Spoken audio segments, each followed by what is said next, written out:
Les ondes de Limo. Osez la curiosité pour votre bien. Anne-Sandrine Di Girolamo.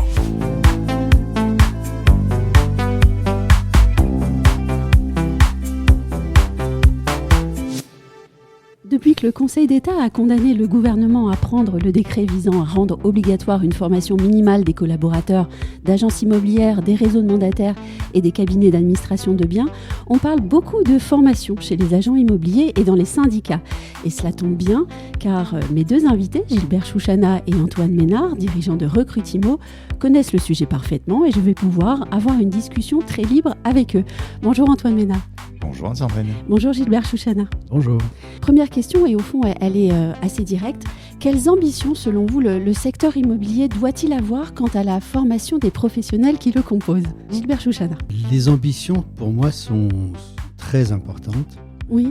Je veux dire par là que la formation est le parent pauvre. Il faut attendre que le gouvernement légifère en disant la formation est obligatoire pour que les agents immobiliers se disent il faut qu'on fasse de la formation.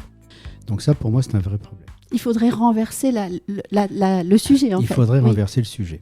Là, aujourd'hui, il y a un décret que le Conseil d'État devrait prendre. Oui. Ce décret est issu de la loi Allure, votée en 2014. Je rappelle pour mémoire 253 décrets, dont certains décrets ne sont toujours pas parus. 11 ans après. Dans la non-parution de décret, il y a la formation. Alors, en dehors de l'obligation de formation que va nous concocter le Conseil d'État, on ne sait pas du tout ce qu'il va y avoir dans ce décret. C'est d'ailleurs, oui, tout le sujet de savoir ce qu'il va y avoir dans le décret. Absolument, absolument. À tous les niveaux. Oui. C'est-à-dire à la fois qui va être certifié pour ces formations, qui va les distribuer, qui va les organiser. Il va y avoir également la part de présentiel et distanciel. On ne sait pas. Enfin, bref, on ne sait rien. Mais on sait que ça va être obligatoire. C'est un grand moment alors, au fond. Au fond, c'est un grand moment et la profession est un petit peu en ébullition. Oui. Chacun y va de sa petite analyse, c'est bien d'avoir ça ou ça ou ça, mais en fait, on ne sait pas. Et on voit les posts sur les réseaux sociaux aussi. Donc on se dit, on voit les posts sur les c'est réseaux quand même sociaux. intéressant parce que finalement, ce que je disais dans l'introduction, peut-être qu'on n'a jamais parlé autant de formation dans le secteur immobilier qu'en ce moment. Alors oui. Je le dis avec humour. Oui, mais je suis assez d'accord en fait. Cette obligation de formation permet une prise de conscience qui jusque-là n'était pas arrivée. Ce qui est quand même très très étonnant, mais c'était pas encore arrivé. Donc on a déjà les formations obligatoires pour renouveler les cartes professionnelles. Et puis il va y avoir maintenant des formations pour l'exercice du métier, pour le démarrage dans le métier. Enfin, je ne sais pas ce qui va sortir, mais j'espère qu'il va en sortir quelque chose. Et à nous, la profession dans son ensemble, de saisir cette balle au bond et d'en faire véritablement un axe de bataille pour l'ensemble des intervenants. Mais alors Antoine Ménard, oui, à nous de le faire, mais on le fait comment ? Alors moi déjà je trouve que c'est très positif de penser qu'il y a une prise de conscience sur la formation, parce que moi je pense qu'il n'y a aucune prise de conscience sur la formation, que ce soit avec la loi Allure, avec le futur décret. Oui, il y a des instances qui prennent conscience d'eux, mais ils en ont conscience depuis longtemps. Quant à la profession, pour moi la formation, ça ne reste aujourd'hui qu'une contrainte. Oui. Donc après, qu'est-ce qu'il faut faire ? On peut partir d'une proposition qui a été faite par la FNIM, qui dit en gros 42 heures, dont 28 en présentiel. Alors si on pense que apprendre ce métier en 42 heures, dont 28 heures en présentiel, c'est suffisant, à mon avis, on est très loin du compte et ça démontre qu'effectivement, c'est une prise de conscience quand même très, très, très légère pour l'instant. À mon sens, il faut au moins... Enfin, c'est un métier qui s'apprend dans le temps, alors ça prend sur le terrain. C'est un métier de savoir-être, beaucoup. Il y a des formations qui existent aujourd'hui. Il y a des BTS professions immobilières qui ont fait leurs preuves, qui ont fait leurs preuves d'un point de vue théorique, où on apprend des aspects juridiques, on apprend des aspects techniques, etc. Mais en revanche, ce qu'on constate à la sortie, c'est que ce n'est pas des gens forcément prêts à travailler dans l'immobilier au sens client. L'aspect clientèle est souvent en retrait. Donc maintenant, si on parle des gens notamment en reconversion professionnelle, parce que c'est aussi ces gens-là que ça cible, et si donc on ne va pas sur des formations théoriques telles que les BTS, des Bac+2, Bac+3, etc., à mon sens, il faut un minimum de 70 heures, c'est-à-dire 2 semaines complètes de présentiel, entrecoupées de semaines probablement terrain, où on va apprendre le métier au contact des clients et au contact des vrais agents immobiliers. Mais à moins que ça, c'est pas une ambition. C'est pas une ambition. On va dire quoi ? On va vous former 3 fois. On va dire, il faut prendre un mandat exclusif, c'est comme ci, c'est comme ça. La théorie, la copropriété, on va vous apprendre 2-3 choses. Mais 28 heures de présentiel, c'est à mon sens assez ridicule. Oui, alors effectivement, on peut voir ça comme ça. Moi, je pense que ce qui est important, c'est de mettre le pied dans la porte, déjà. Que l'empilement de contraintes ouvre une voie. C'est comme ça. Ce métier est pratiqué par des gens qui ne veulent pas de contraintes et qui estiment que, finalement, ils sont assez capables de gérer eux-mêmes la formation de leurs équipes. Ce qui est très rarement le cas. Oui. Donc, on critique un décret à venir, sur un nombre d'heures, etc. Pourquoi pas ? Moi, tout décret qui impose des heures obligatoires de formation, je suis preneur. À nous de transformer. Alors, ok, déjà ce qui est vrai, Gilbert le soulève, c'est que la prise de conscience, on l'a dit, des agents immobiliers, des professionnels immobiliers sur la formation, elle est faible. On fait une étude tous les ans chez Recrutimo qui dit que la formation, en général, pour la majeure partie des nouveaux embauchés, c'est moins d'une semaine. Donc, en fait, ce qu'on est en train de proposer, c'est exactement ce qui se passe aujourd'hui. Oui. Oui, c'est pas de la formation, d'ailleurs, c'est plutôt de l'onboarding, ou je ne sais pas comment on dit en français. Et encore, mais... encore. On dit, moi, c'est moins d'une semaine, donc c'est souvent peut-être un jour, 2 jours. Oui. Une fois qu'on a dit ça, mettre le pied dans la porte, très bien, pas de problème pour lancer les choses, mais quand on voit qu'on met 12 ans pour prendre un décret, si on met un pied dans la porte et on dit c'est 42 heures dont 28 heures présentielles, on sait que c'est pour les 15 prochaines années. Oui, donc on peut avoir un minimum d'ambition et de se dire c'est pas une semaine minimum, c'est 2 semaines. Et c'est pas 2 semaines avec du digital, parce qu'on sait que le digital, c'est pas comme ça qu'on apprend. C'est peut-être comme ça qu'on se met à niveau, mais certainement pas comme ça qu'on apprend. Donc il faut peut-être être un peu plus ambitieux, parce qu'en plus quand on demande 42 heures, est-ce qu'on finalement on va pas avoir 20 heures ? Donc est-ce qu'on peut pas demander 70 heures pour obtenir peut-être 10 jours de formation présentielle et peut-être 2 jours de digital? C'est peut-être ça l'objectif, quoi. Oui. Moi, je voudrais souligner, en fait, alors l'importance, évidemment, de la formation, mais ça, on est tous d'accord là-dessus, mais je voudrais aussi mettre en avant les candidats, enfin les personnes qui veulent exercer ce métier. C'est-à-dire, elles sont dans l'ensemble, puisque donc on s'occupe de recrutement également, et principalement d'ailleurs, elles sont dans l'ensemble très désireuses d'avoir des formations. Et en allant même un peu plus loin, elles choisissent dans les entreprises qui les chassent, puisque on est dans un métier déséquilibré par rapport à ça, elles choisissent les entreprises qui, a priori, mettent un accent sur la formation. Et donc, si on arrive à faire passer ce message de façon globale, et peut-être qu'un décret comme ça peut y arriver, en disant aux candidats, pas uniquement aux agences, pas uniquement aux agents immobiliers, mais à ceux qui pratiquent ce métier, qui viennent de l'immobilier ou de la reconversion, que la formation est l'axe essentiel par lequel ils vont pouvoir progresser dans ce métier. Et donc c'est un petit peu mettre les candidats face aux recruteurs qui, eux, ne cherchent pas tellement à former, mais cherchent des gens qui sont capables d'être très à l'aise sur le terrain très vite, donc de faire du chiffre d'affaires très vite. Enfin, tout ça est très rapide et très dans l'immédiat. Est-ce que là, j'entends qu'il y aurait une dichotomie trop importante sur le marché du travail entre, par exemple, des franchiseurs qui ont des écoles en interne et qui, effectivement, font la promotion des formations, et puis des indépendants qui n'ont pas les moyens, évidemment, de faire cela, et qui sont peut-être en sous-conscience de leur possibilité future d'embaucher parce qu'ils ne mettent pas en avant le besoin de formation. Je pense qu'il n'y a aucun lien entre la notion de franchise et d'indépendant et le rapport à la formation. Oui, les réseaux de franchise ont leurs écoles. Oui, ils sensibilisent leurs franchisés sur les écoles. Ça reste des indépendants et eux-mêmes ont autant de mal que les indépendants à faire de la formation et à promouvoir leur formation. Donc, je ne crois pas qu'on puisse ranger les catégories entre je vais chez un réseau X et je suis sûr d'être formé. Alors oui, il y a des outils, mais est-ce que je suis sûr d'être formé ? Non. Ou un indépendant qui potentiellement aussi dépend d'un syndicat qui a ses propres écoles, qui peut très bien se former. Je crois que ça n'a aucun lien. Je ne sais pas ce que tu en penses, Gilbert, mais à mon avis, on ne peut pas en tout cas faire cette distinction. Non, c'est vrai que ça n'a aucun lien, mais facialement, beaucoup font le lien. En se disant, il y a de la formation qui existe, il suffit de s'inscrire. Et donc, ce n'est pas compliqué de se faire former, il faut juste un petit peu de volonté. C'est tout. Alors justement, cette volonté, comment est-ce que... Parce qu'à vous entendre, on entend bien que il faut changer l'état d'esprit de ceux qui veulent travailler dans l'immobilier. Les recruteurs surtout. Les recruteurs. Les recruteurs aussi. Les candidats, c'est leur première attente, Gilbert le soulignait, la première attente des candidats pour le choix de l'entreprise, c'est la formation qu'on va leur donner pour réussir. Donc c'est surtout l'état d'esprit des recruteurs. Oui, et là, nous, on a notre rôle à jouer. Oui. On a parlé tout à l'heure du quantum, il y a aussi la question de la qualité. C'est quoi une formation de qualité pour l'immobilier ? J'y vais. Allez. Alors, notre point de vue, peut-être pas celui de tout le monde, notre Oui. point de vue, c'est qu'une formation de qualité, c'est d'abord une qualité pédagogique des formateurs. On parle beaucoup de formation digitale, de e-learning. Oui. Nous, on est plutôt dans la vieille école en disant transmettre ce métier, c'est un métier très humain, c'est un métier de savoir-être, et ça ne se transmet pas derrière un écran. Donc, selon nous, une formation de qualité, c'est d'abord un formateur qui sait transmettre son goût du métier, son expérience, parce que former des gens à l'immobilier quand on n'a pas fait d'immobilier, pour nous, c'est un non-sens.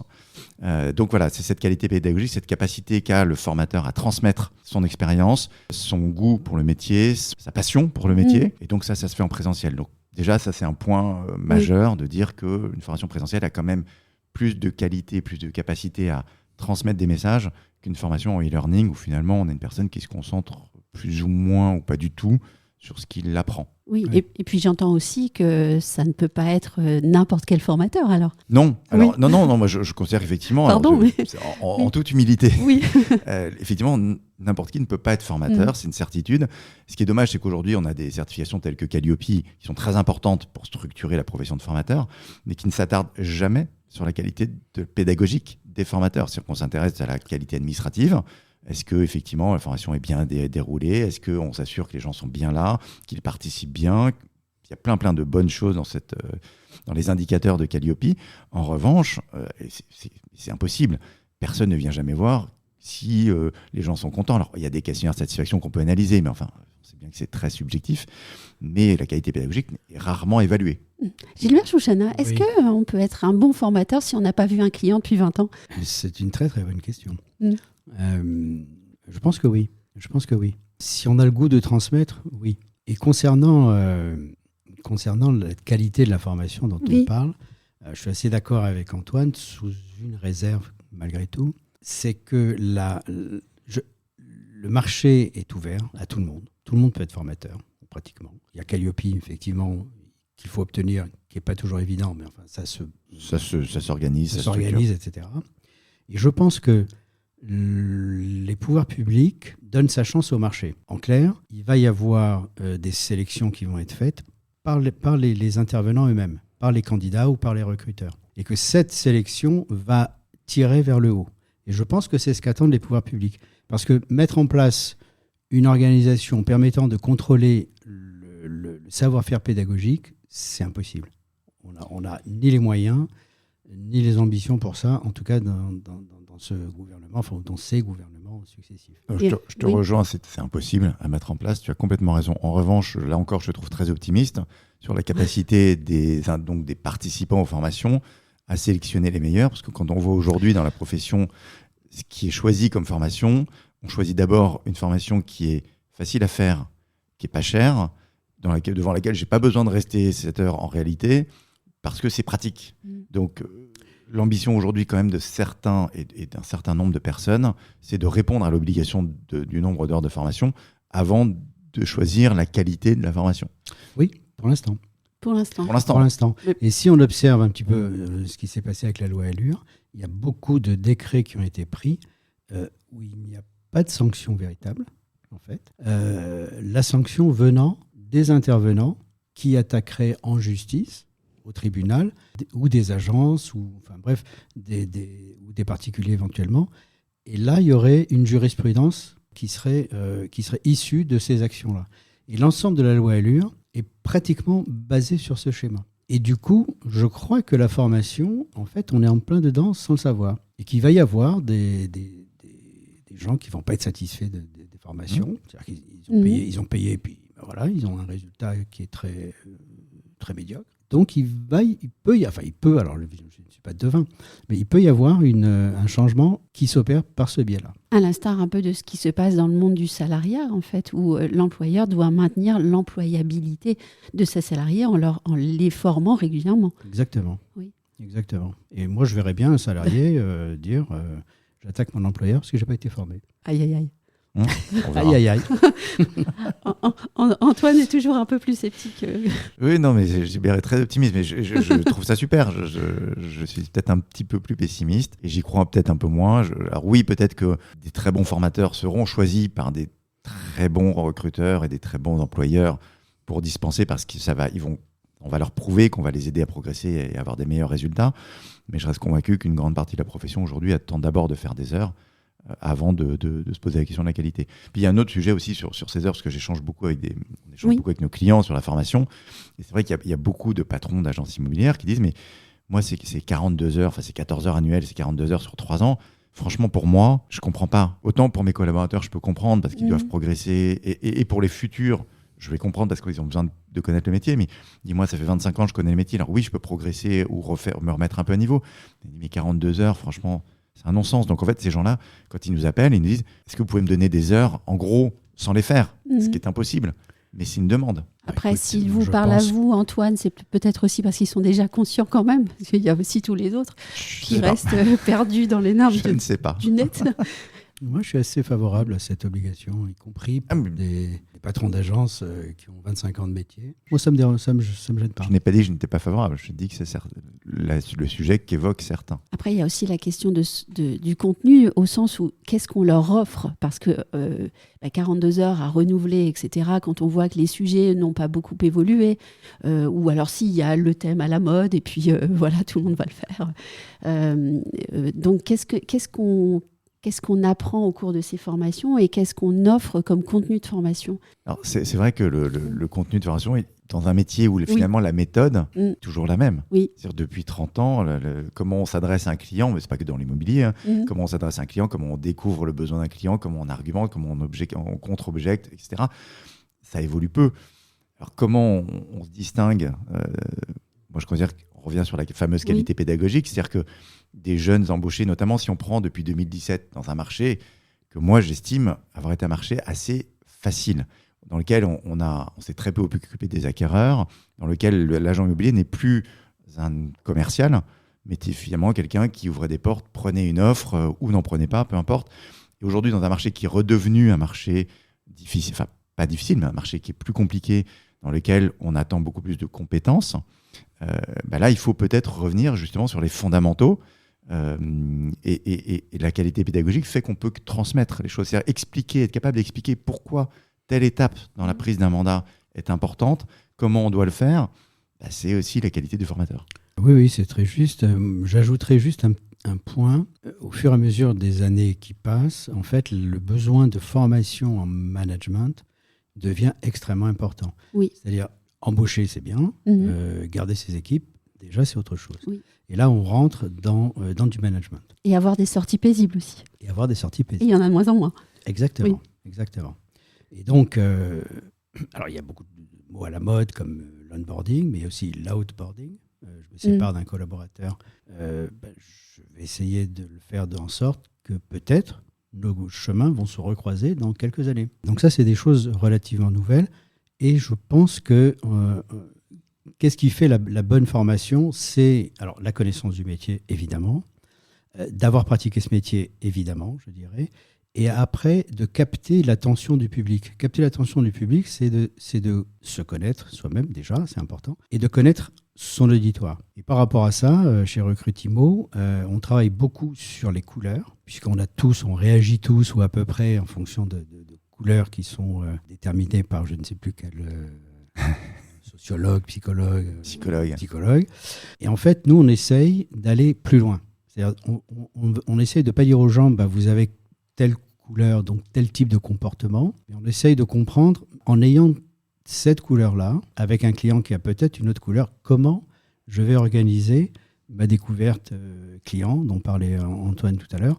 Là, il y a un champ qui est assez peu exploré. Parce qu'en fait, on reste toujours très basique, parce que le basique, c'est facile à vendre et c'est facile à écouter. Nous, on essaye d'aller plus loin, d'aller même beaucoup plus loin par rapport à ça. Ouais, ce que Gilbert évoque là, c'est qu'effectivement, cette notion de couleur, ces 4 couleurs, ce disque, l'approche qu'on a, puisqu'on est des anciens du métier, qu'on connaît bien le métier, c'est de transférer des choses théoriques sur des situations concrètes. Donc, par exemple, je suis en prospection, je dois aller en prospection, j'ai une couleur donnée qui n'est pas une couleur favorable pour la prospection. Comment j'organise ma prospection pour rentrer dans ma couleur ? Et évidemment, quand je suis avec un client, comment je m'adapte à ce client ? C'est la théorie, mais quand on est dans des situations concrètes et pratiques d'immobilier, d'agents immobiliers, on transmet beaucoup plus la réalité et l'application concrète de ces théories. C'est ça. Vous avez recruté Socrate, en fait. Connais-toi toi-même, non? Ouais, c'est le principe C'est le du principe. management. Justement, on parlait tout à l'heure de Recrutimo. Qu'est-ce qui fait la force de vos formations, des formations que vous proposez? Et Antoine. Allez, j'y vais. Oui. Alors, encore une fois, on n'est pas les seuls, mais Non. les forces qu'on a, très clairement, c'est qu'on connaît parfaitement le métier d'agent immobilier. Gilbert l'a fait pendant 25 ans, je l'ai fait pendant 15 à 20 ans. Donc on connaît, on a rencontré toutes les situations, on a managé un nombre incalculable de collaborateurs. On a fait des bêtises, on en a fait beaucoup, qui sont des vraies anecdotes qu'on transmet pendant les formations. Donc ça, déjà, on connaît le métier, on sait de quoi on parle. Et on le connaît toujours parce qu'on est au contact en permanence. Et puis, on a toujours une petite activité d'agent immobilier en parallèle. Première chose. Deuxième chose, on a une vraie qualité pédagogique. Et là, on peut dire ce qu'on veut. On sait transmettre. On a une sensibilité qui fait qu'on n'a pas une posture dogmatique. Quand on est face à une douzaine de participants, on est toujours à l'écoute de leur façon d'appréhender la situation. On peut donner une technique, une théorie. En revanche, on écoute toujours ce que nous disent les gens. Donc, nos formations sont très interactives. On ne veut pas leur dire c'est comme ça et c'est pas autrement. On écoute et on prend les bonnes options et on se sert en permanence des retours d'expérience de chacun. Et puis à côté de ça, effectivement, on utilise, comme l'a dit Gilbert, de manière assez régulière maintenant la notion de couleur, parce que c'est une manière d'appréhender l'autre de manière assez simple. Certains diront simpliste, mais j'ai envie de vous dire peu importe. Mais quand je suis mieux capable d'appréhender mes collaborateurs, mes clients, et d'arrêter de dire que l'autre c'est un con parce qu'il ne comprend pas ce que je lui dis, on a déjà fait un grand pas vers notre client. Eh oui. Vous travaillez beaucoup sur l'expérience, vos expériences personnelles. Oui, tout à fait. C'est-à-dire qu'on a un fil conducteur, c'est apprendre le métier. Ça, c'est indispensable. Et c'est notre objectif. Pour arriver à cet objectif, on prend peut-être parfois des chemins qui ne sont pas les chemins classiques. Traditionnellement, ce qu'on a observé dans beaucoup de formateurs, chez beaucoup de formateurs et beaucoup même d'écoles de formation, c'est un schéma qu'on applique et qu'on doit apprendre quasi par cœur, en disant si tu ne sais pas ça, tu ne sais rien faire. Et nous, on va essayer d'apprendre à nos apprenants comment avancer dans ce chemin. Peut-être qu'il peut créer son propre chemin. C'est ce qu'on fait avec le disque dont parlait Antoine. Je crée mon chemin. Je ne suis pas là en train de dire je suis vert, par exemple, couleur vert ou bleu, enfin, je ne sais plus. Et en fait, si je veux réagir avec ce client, il faudrait que je sois rouge. Non. Qu'est-ce que je fais avec ma personnalité, mes capacités, ma formation pour l'instant et mon expérience? Et ça, c'est vachement important. Et c'est vrai que ce message-là, à faire passer en digital, c'est très compliqué. Mais on s'y attelle. Et c'est pour ça qu'on est très dans le présentiel, ou le distanciel, mais en face de nos apprenants. Et vous allez être très heureux de ce que je vais dire, enfin j'espère. On a parlé tout à l'heure de ces personnes qui cliquent juste pour valider leurs heures et puis avoir leur attestation. Quand on vous écoute, on comprend qu'on est plus dans la couture. Donc opposé au supermarché de la formation, vous proposez quelque chose du sur-mesure. C'est vrai. Oui. C'est très juste. Ça peut être on peut faire des formations sur mesure, évidemment, qui correspondent aux besoins d'une entreprise.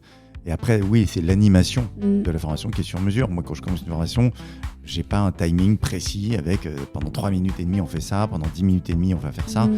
Des fois, j'ai des sujets sur lesquels je vais rester un quart d'heure, et puis la formation d'après, ça va être 5 minutes, parce qu'effectivement, en face, on a des gens qui sont plus ou moins attentifs, ou qui connaissent déjà le sujet, ou qui ont envie qu'on creuse un autre aspect. Donc, finalement, le plan est important, mais à l'intérieur, c'est très mouvant.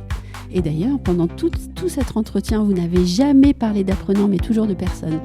Or, et oui, c'est quand même ainsi. On arrive à la fin de cet épisode. J'espère qu'il vous a plu. Je vous remercie aussi à tous les deux de cet échange qui était, je pense, assez riche. À très bientôt. À bientôt, merci. Et puis à vous tous et toutes qui nous écoutez, je vous remercie chaleureusement de votre fidélité.